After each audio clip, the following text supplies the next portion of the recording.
Bom, então eu queria agradecer mais uma vez a presença de todos vocês aqui ao Ministério Público.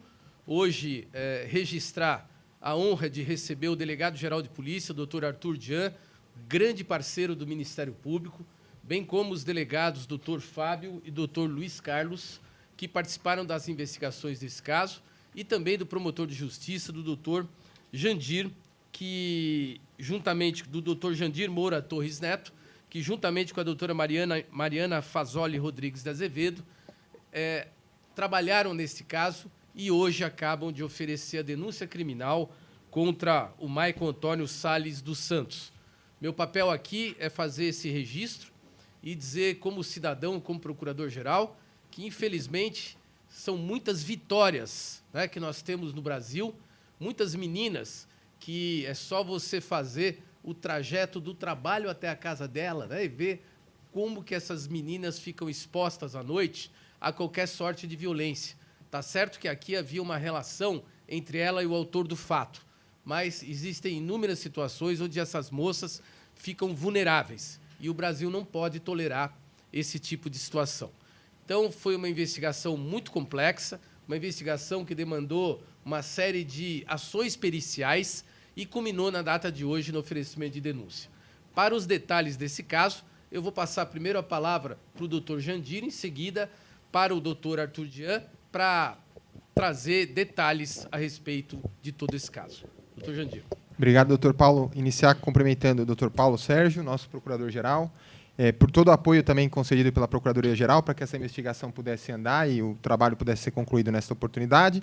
O delegado-geral, doutor Arthur Jean, por todo apoio e por toda a diligência que a Polícia Civil empregou para que esse caso pudesse ser concluído em um tempo tão exíguo, na pessoa de quem também saúde o doutor Fábio, pelo brilhante trabalho realizado na condução dessas investigações pela Delegacia de Cajamar. Bom, nessa oportunidade, nessa data, acabou de ser protocolizada a denúncia que o Ministério Público ofereceu em relação ao Maicon. Devo adiantar aos senhores que uma parte do processo, na verdade, o processo todo está com segredo de justiça, então eu vou poder adiantar aqui apenas os aspectos relevantes atinentes à denúncia e uma ou outra questão que possa ser esclarecida, porque, em virtude do segredo de justiça, obviamente, os fatos todos não poderão ser divulgados nessa oportunidade. Adianto que foi feito um pedido pelo Ministério Público na cota de oferecimento da denúncia para que o sigilo seja levantado, restringindo-se o sigilo aos casos relacionados às fotos e documentos vinculados à vítima e aos dados sensíveis que foram obtidos no curso da investigação. Até que essa decisão sobre esse ponto seja proferida, o inquérito permanece sobre segredo de justiça. A denúncia foi oferecida em relação ao Maicon por 4 crimes distintos, em ordem cronológica. O primeiro crime atribuído ao Maicon é o crime de sequestro, qualificado pelo fato da vítima, na época, Vitória, ser uma adolescente de 17 anos, e pelo fato do crime ter como objetivo último o fim libidinoso. Esse foi o primeiro crime. O segundo crime é um crime de feminicídio, indicado como qualificadoras ou agravantes desse resultado do feminicídio: o recurso que dificultou a defesa da vítima, o meio cruel para a execução do crime e o fato de ter sido realizado para ocultar o crime de sequestro do qual a Vitória tinha sido vítima anteriormente. Além disso, como forma de agravar o feminicídio, foi também indicado o motivo fútil para essa conduta. Na sequência, o crime atribuído ao Maicon é o crime de ocultação de cadáver e, por fim, o último crime atribuído ao Maicon é o crime de fraude processual realizado por 3 vezes. Uma vez em relação ao imóvel em que o homicídio foi praticado, uma vez em relação ao veículo dele, que foi objeto de inovação durante as investigações, e, por último, em relação ao celular dele, que teve o conteúdo apagado antes da apreensão, o que só foi possível resgatar diante, como já mencionei, tanto do trabalho exitoso da Polícia Civil, quanto especialmente também da Polícia Científica, que empregou diversos e inúmeros recursos nesse caso para que a gente pudesse chegar a esse resultado. Então, são esses os crimes pelos quais o Ministério Público entendeu configurados em relação ao Maicon nessa oportunidade. Foi feito um pedido para que seja instaurado um novo inquérito policial em relação ao crime de ocultação de cadáver. Por quê? Dentre os elementos colhidos durante a investigação, há indicativos de que, para essa conduta, o Maicon pode ter tido a participação de uma terceira pessoa. Então, apenas em relação a esse crime foi pedido na cota a autorização judicial para que seja instaurado um inquérito separado, para que seja verificada as condições específicas da ocultação de cadáver e a possibilidade de participação de mais algum indivíduo em relação a essa conduta.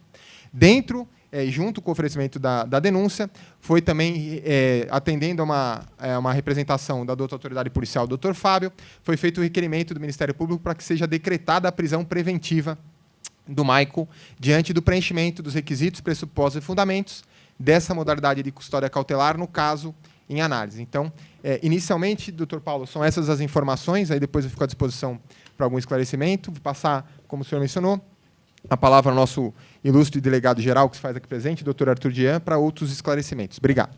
Por favor, doutor.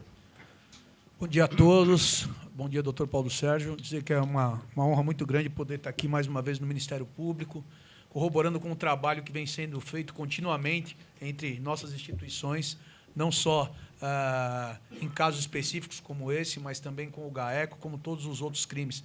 Mas, nesse caso especificamente, agradecer ao doutor Jandir, doutor Fábio, delegado que trabalhou no caso, doutor Luiz Carlos, que é o diretor do departamento, e dizer do apoio mútuo entre as instituições, em todos os momentos, desde o início da investigação, quando o doutor Fábio falava com o doutor Jandir, seja a hora que fosse, para dar essa resposta para a família e para a sociedade, eles não hesitavam em trabalhar conjuntamente para que a gente pudesse, dos trâmites legais, entre cautelares, enfim, o que era necessário para a investigação, nós tivemos 100% do apoio do Ministério Público. E esse trabalho conjunto que levou à solução desse caso, como o doutor Jandir falou, teremos um outro inquérito para apurar a ocultação do cadáver, mas cremos que já demos uma primeira resposta à sociedade e à família da vítima, que é isso que esperávamos. Então, fica aqui meu agradecimento aos policiais que trabalharam, a todos os policiais que trabalharam no caso, todos os membros do Ministério Público, doutor Paulo especificamente, muito obrigado pela confiança e pelo apoio. Doutor Fábio quer falar alguma coisa? Doutor Fábio vai falar do caso? Doutor Fábio? Ficou à vontade de dar perguntas. Então, acho que está aberta a palavra do doutor Luiz Carlos. Boa tarde a todos, bom dia a todos.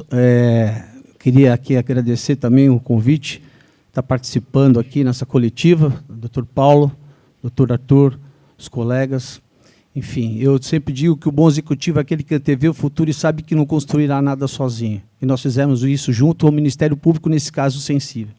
Um caso de grande repercussão, um caso que demandou muito trabalho da polícia, e não só somente da polícia, mas de outras forças de segurança, da Polícia Militar, da Guarda Municipal, enfim, de muita gente. Então, quero também constar como foi tão efetivo as cautelares pleiteadas pela polícia. Entre a data do fato, a data do encontro do cadáver e os suspeitos, ali não demorou 7 dias, nós estávamos com as cautelares, com a opinião formada já do Ministério Público, mostrando que realmente nós estávamos no caminho certo. Isso tudo foi o que levou ao resultado positivo. E, mais importante ainda, colocar esse criminoso de imediato na cadeia, com a prisão temporária. Porque nós nos preocupamos muito com o fato dele ser um stalker. E nós, naquele momento que vimos no celular deles, aquelas pessoas, aquelas 50 pessoas que estavam ali, começamos a investigar todas aquelas pessoas. Então, nós estávamos num momento difícil naquela hora, né? Então, justamente foi decretada a prisão temporária, ele continua preso, e agora com a denúncia.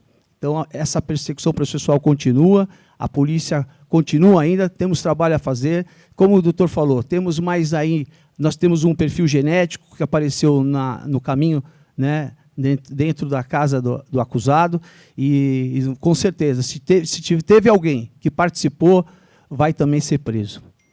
Muito obrigado a todos. Doutor Paulo, só se o senhor me permite, na linha do que o senhor mencionou anteriormente, só uma questão que eu acho importante pontuar.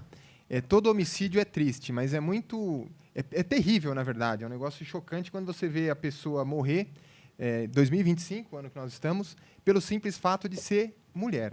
Então, a Vitória não fez rigorosamente nada para que chegasse ao resultado, ao que aconteceu. Ela foi uma adolescente como outra qualquer que postava as fotos demonstrando sua felicidade, os momentos que ela estava vivendo nas redes sociais. Então, talvez aí deixar essa reflexão se nós não chegamos num ponto já em que é necessário fazer, de fato, uma reflexão mais profunda e medidas concretas um pouco mais sérias em relação a essa questão que acontece no nosso país todos os dias, que acaba ceifando a vida de mulheres pelo simples fato de serem mulheres. Tá? Então, só deixar mais esse registro. Obrigado. A palavra está aberta, gente. Licença, doutores. Renan Cruz, da CNL. Não sei qual os senhores poderiam responder, mas com relação ao perfil genético, os senhores podem trazer de elementos para a gente, onde foi encontrado, havíamos falado de um carro, o doutor acabou de falar na casa, e o que muda diante desse novo cenário, desse novo elemento para a investigação? Sabe-se de quem seria ou ainda não tem esse resultado? Bom dia a todos, senhores. Doutor Paulo, muito obrigado pelo convite. Doutor Jandir, eu me sinto realmente honrado de sentar numa mesa de um quilate com o delegado-geral e com o meu diretor de departamento. O trabalho de polícia, muitas vezes, acaba nos enrudecendo pelo nosso dia a dia, mas nós ficamos muito felizes e gratamente surpresos quando temos o trabalho assim reconhecido. Doutor Luiz Carlos comentou casa, é que nós comentávamos na antessala agora exatamente sobre a placa lateral do carro. Então, na verdade, a placa lateral, né, doutor, que a gente estava comentando na sala, na placa lateral do banco do passageiro havia uma pequena porção de material genético masculino. Por isso que nós vamos instaurar um novo inquérito para esse respeito, porque naquela pequena porção, por si só, não é possível que você associe a participação de um terceiro indivíduo na ocultação do cadáver. Ela é factível pela presença do material. Quando você analisa as demais nuvens de dispersão de material genético em todos os ambientes, no carro, na casa, e aí que o doutor Luiz Carlos quis se referir, você vai ver que existem grandes nuvens por conta da violência e intensidade do embate. Então, nenhum embate havido dentro do carro deixaria uma porção tão exígua, e é o que nós conversávamos com os peritos quando fomos discutir os laudos. Então, é um elemento a mais de prova que está preservado dentro do Instituto de Criminalística para, se outras provas corroborarem, indicarem um possível participante, nós já temos ali o paradigma, a porção testemunha, como nós chamamos, pronta para ajudar na elucidação. Só uma dúvida, o que seriam essas grandes nuvens? Só para a gente traduzir. Quando você analisa o laudo feito com os espectrofotômetros tridimensionais, que são aqueles scanners perpetradores de ambiente, eles têm capacidade de mostrar uma nuvem de dispersão, como se eu pegasse um spray desses de desodorante e espergisse no ar. Aquilo vai cair sobre o solo, sobre as superfícies. Então, na residência anterior do Michael, você vê que existem grandes difusões desses materiais, que não são necessariamente sangue, mas guardam, sim, os perfis genéticos que ali estiveram presentes, dos dois, e exclusivamente dos dois. No porta-malas do carro, você também tem uma grande nuvem de dispersão. No banco traseiro, entre os encostos e o banco traseiro, também grandes nuvens de dispersão somente dos dois. E na placa lateral da porta do passageiro, um pequeno ponto com um terceiro perfil masculino. Então, é um indício que não pode ser, como a gente fala sempre, né, do Holmes, é impossível? Não. Então, vamos guardar a informação. Doutor, qual seria a participação desse terceiro elemento?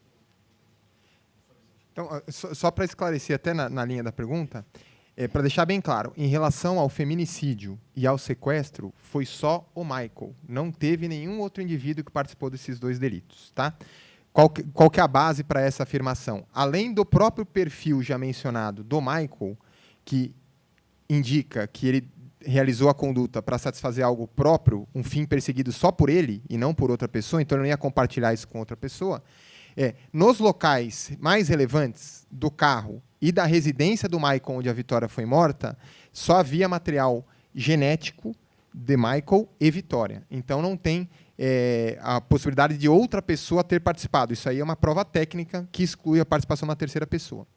A possibilidade, então, veja, o que nós estamos afirmando é que há indicativos, como o Dr. Fábio mencionou, que uma terceira pessoa pode ter participado apenas em relação à ocultação de cadáver.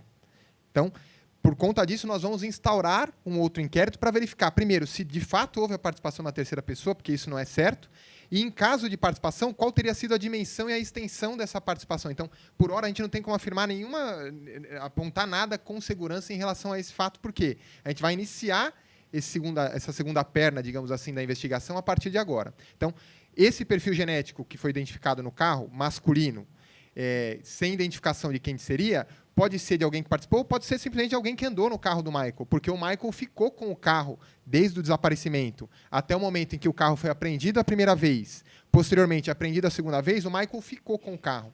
Tanto que, na denúncia, como já mencionei, foi atribuído ao Michael o crime de fraude processual. Por quê? Ele, durante o período em que ele ficou com o carro, já sabendo que poderia ser implicado, ele tentou limpar o carro, ele tentou alterar algumas características do carro para evitar que, em caso de ser apreendido o carro ou dele ser vinculado à investigação, que ali pudessem ser colhidos elementos de que ele foi o autor do crime. Então, por conta disso, a gente não pode, de forma peremptória alguma, afirmar agora que teve a participação de uma terceira pessoa. Nós vamos investigar para ver se isso se conclui com o avanço das investigações ou não. Tá certo? Doutor, bom dia. O senhor falou dos dois crimes exclusivamente ao Michael, né? Sim. Homicídio e sequestro. Fraude processual, o senhor não colocou. Também, perdão, também. Alguém pode ser criminalizado também? Sim, pode ter tido alguma participação em relação à ocultação dos elementos presentes no carro que pudessem conduzir, numa investigação, a participação do Michael. A dificuldade em relação a essa participação na fraude processual, e eu vou dar um exemplo simples. Se qualquer de nós levar o carro para lavar, eu não tenho como dizer que a pessoa que lavou sabia que estava ocultando elementos de um crime ali ou não. Então, por isso que, inicialmente, a apuração vai ser sobre a participação de uma terceira pessoa na ocultação de cadáver. A gente não tem nenhum indicativo de que alguém, dolosamente, com intenção, fez alterações para o Michael no veículo. Então, por enquanto, o que está claro é que o Michael produziu essas alterações, ainda que com terceiras pessoas que não soubessem o que estavam fazendo. Não, só para esclarecer. A denúncia acabou de ser juntada aos autos, e para deixar bem claro, o inquérito abriu vista para o Ministério Público ontem. São mais de 810 páginas diante do grande trabalho realizado pela Polícia Civil e pela Polícia Técnico-Científica do Estado de São Paulo. Então, a denúncia foi oferecida por quê? Porque a prisão temporária do Michael vence no dia 3 de maio. Então, caso no dia 3 de maio não tivesse sido eventualmente decretada a prisão preventiva dele, no dia 3 de maio, meia-noite, ele sai e vai para a rua. Então, por isso que a denúncia foi feita. O prazo do inquérito, na verdade, seria até o dia 8 de maio. Só que a denúncia já foi oferecida com alguma agilidade para que o juiz tenha condições de analisar todo o acervo probatório e verificar, no caso, se concorda com a representação da autoridade policial, com a qual o Ministério Público também concorda de que é caso de decretação da prisão preventiva ou não. Então, essa questão agora está sob jurisdição da segunda vara criminal de Cajamar.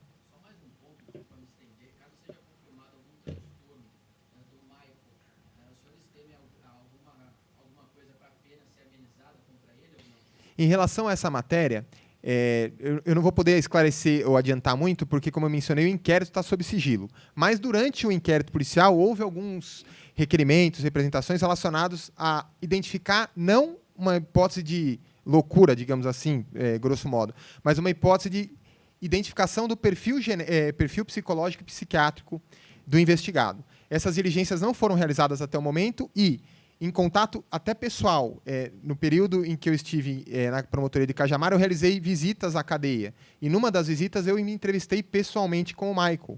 E, nessa entrevista, conversei com ele como conversei com outros presos, e não houve nenhuma constatação naquele contato de qualquer situação que indicasse que ele não entende o que aconteceu. Então, por enquanto, não há essa possibilidade. Óbvio, eu não tenho como prever o que vai acontecer no futuro da instrução criminal, se a defesa, se em algum momento isso pode surgir, mas, por enquanto, não tem nada concreto que aponte para uma situação de, digamos assim, inimputabilidade, tecnicamente, mas de incapacidade de entender o que ele fez na ocasião. Na fase de inquérito policial, como regra, as diligências são conduzidas pela autoridade policial. Ainda não é o momento. Em alguns casos, a defesa faz requerimentos. No caso específico deste inquérito, todas as diligências realizadas em sede policial de investigação foram postuladas pela autoridade policial. Não houve requerimentos nem do Ministério Público e nem da defesa. Nesse primeiro momento, é absoluto desprezo criminoso pela vida humana, pelo simples fato de ter sido mulher. Foi o que o doutor explicou. Dentro disso, até com licença, doutor Jandir, doutor Fábio, do doutor Jandir uma pergunta, do doutor Fábio também outra. Doutor Jandir, são muitos crimes imputados possível uma eventual condenação. E para o doutor Fábio, em relação a qual o real motivo que vocês chegaram à conclusão que o Michael matou o Vitória. Tá. Em relação à pena, eu vou trabalhar com os patamares máximos e vou falar uma pena aproximada, mas giraria em torno, caso ele fosse condenado por todos os delitos, próximo da pena máxima em todos eles, ficaria algo em torno de 50 anos ou mais de pena. A gente falar de real motivo nesse crime é uma coisa um tanto quanto complexa, porque o tão atacado interrogatório, na verdade, é a oportunidade primeira de defesa de qualquer investigado. Então, não necessariamente as informações que ele consignou ali são verdadeiras e, de fato, eu não acredito que sejam. Até 30%, 40% do interrogatório dele foi uma ordem cronologicamente possível, admitida. Depois, não. Quando você pega alguns detalhes de caracterização de stalker, como o Dr. Luiz Carlos disse e como o Dr. Jandir disse, você pode imaginar que seja apenas uma simples fixação naquela personalidade. E existem alguns elementos que são acobertados pelo sigilo que o doutor sugeriu, que realmente trazem algumas fortes traços de fixação no tipo físico da Vitória. Né? Então, direito penal, direito criminal, a gente não faz com jogos, né? Mas eu acreditaria que estaria muito mais próximo disso.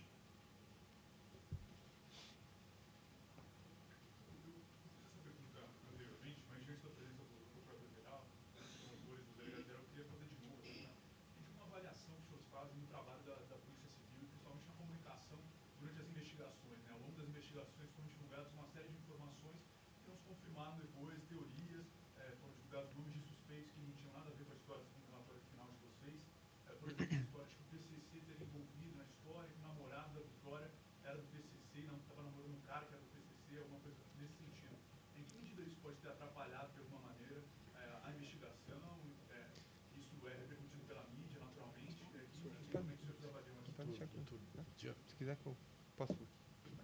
Então, ó, só em relação à investigação policial, o que eu posso dizer é que ela foi extremamente bem conduzida. O objetivo de uma investigação criminal na fase de inquérito é identificar a autoria, ou seja, quem praticou o crime, e materialidade, qual foi o crime praticado, qual foi o ilícito realizado. No caso em análise, como já mencionei, foi possível identificar claramente, diante do trabalho realizado pela Polícia Civil, quem foi o autor do crime e quais foram os crimes praticados. Então, não há nenhuma crítica que seja apontada à Polícia Civil em relação à investigação nesse caso. E vale dizer o seguinte, talvez agora, vendo de trás para frente, ou, perdão, de frente para trás ou de trás para frente, seja possível, pareça muito óbvio o que aconteceu. Mas o que a gente tem que pensar é o seguinte, esse trabalho de investigação iniciou com o desaparecimento da Vitória, no dia 26 de fevereiro, por volta na transição do dia 26 para o dia 27.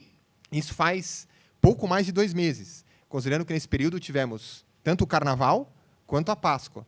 E, nesse período, foi possível identificar quem foi, aonde foi, por que foi, o carro que foi utilizado, o local em que a vítima morreu. Então, eu não tenho como tecer nenhuma crítica em relação ao trabalho realizado pela Polícia Civil nesse caso, mesmo diante de todas as dificuldades. Hoje em dia, todos os senhores sabem, a sociedade em que a gente vive, muitas vezes o objetivo não é divulgar um fato, é buscar divulgação, like, seja lá como for que se denomine. Então, por conta disso, é algo com o qual a gente está aprendendo um pouco a trabalhar, que, às vezes, nos nossos trabalhos, pessoas divulgam coisas sem que tenha nenhuma relação com o caso, com o objetivo de buscar seguidores, like, curtida. E aí isso, sem dúvida, fora do ambiente do inquérito policial, pode trazer prejuízo, porque divulga-se uma hora uma coisa e outra hora outra. Dentro do inquérito policial, em nenhum momento houve contaminação em relação ao que foi realizado de trabalhos de diligência em relação a essa dificuldade no que foi divulgado na mídia. Então, da parte do Ministério Público, o que pode ser dito com tranquilidade o trabalho realizado nesse caso foi extremamente bem feito, tanto do ponto de vista técnico quanto do ponto de vista material, porque diversas diligências foram realizadas e com apoio da Polícia Técnico-Científica, recursos tecnológicos foram empregados. Para isso, diante da restrição, digamos assim, da Polícia Técnico-Científica, foi realizado apoio com equipes de outras unidades regionais, de São José, de São Paulo, do Demacro. Então, tudo isso foi feito de forma extremamente exitosa no tempo em que foi feita. Então, da parte do Ministério Público, o que é possível dizer é que o trabalho investigativo foi realizado de forma extremamente bem feita. Doutor Diego?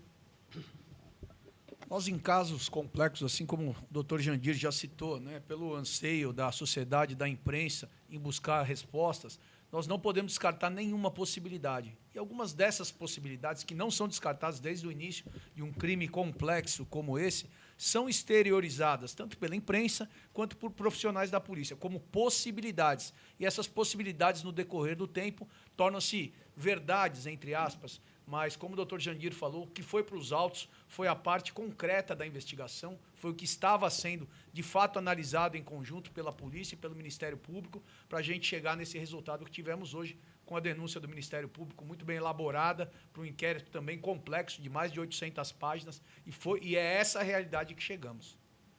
Nesse caso, eu acho que tudo vai além um pouco de hipótese e teoria, né? Por exemplo, o doutor Otto Galeano falou que a menina havia sido decapitada, que tinha tido a cabeça raspada. Isso não se comprovou, não está no laudo, não está no... É o que eu mencionei.